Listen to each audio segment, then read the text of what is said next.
Alors oui, probablement. En fait, il paraît relativement évident qu'on ne va pas traiter de la même façon un patient qui fait 30 kilos ou 40 kilos et un patient qui fait 120 kilos. L'autre problématique qu'il faut prendre en compte, c'est que les patients qui sont obèses ont un risque accru d'événements thromboemboliques. Donc c'est probablement des patients pour lesquels il est plus simple en fait de switcher par de l'héparine non fractionnée plutôt que de rester sur des HBPM pour lesquels il n'y a en fait aucune recommandation d'adaptation de dose pour les patients qui ont par exemple un IMC au-delà de 30 kg par mètre carré.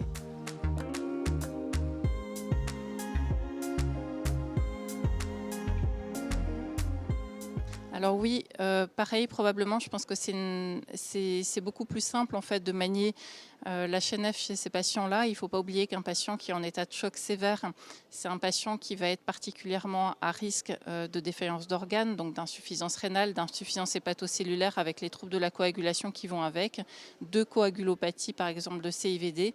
Et donc chez ces patients-là, utiliser l'HBPM, c'est probablement assez difficile à manier. Donc en tout cas, dans notre pratique, on a plutôt l'habitude de passer à l'héparine non fractionnée, donc IVSE, ce qui permet d'une part d'adapter plus facilement les doses et puis aussi en cas d'accident hémorragique de réverser plus facilement l'héparine.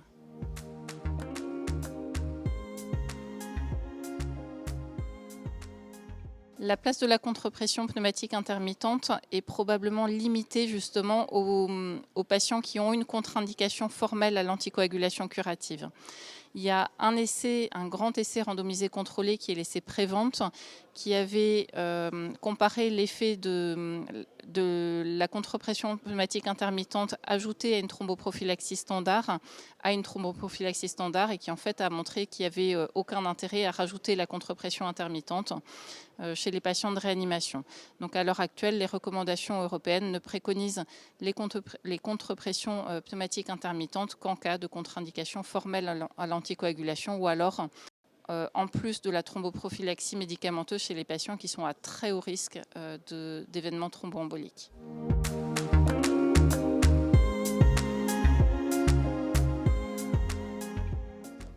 Alors la réponse est probablement non. Ce qu'il faut comprendre, c'est qu'en fait, avec le TCA et l'activité anti-DISA, qui est l'alternative finalement pour mesurer l'effet de l'anticoagulation curative, on ne va pas mesurer la même chose. Avec le TCA, vous allez mesurer la vitesse de formation du caillot. Avec l'anti-DISA, vous allez mesurer l'effet direct inhibiteur de l'héparine.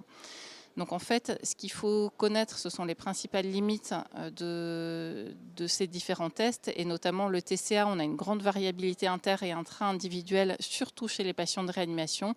Donc on sait que pour les patients de réanimation, le TCA n'est pas très fiable. Et donc j'aurais plutôt tendance à dire que pour une anticoagulation curative, il faut plutôt se référer au monitoring de l'anti-DISA.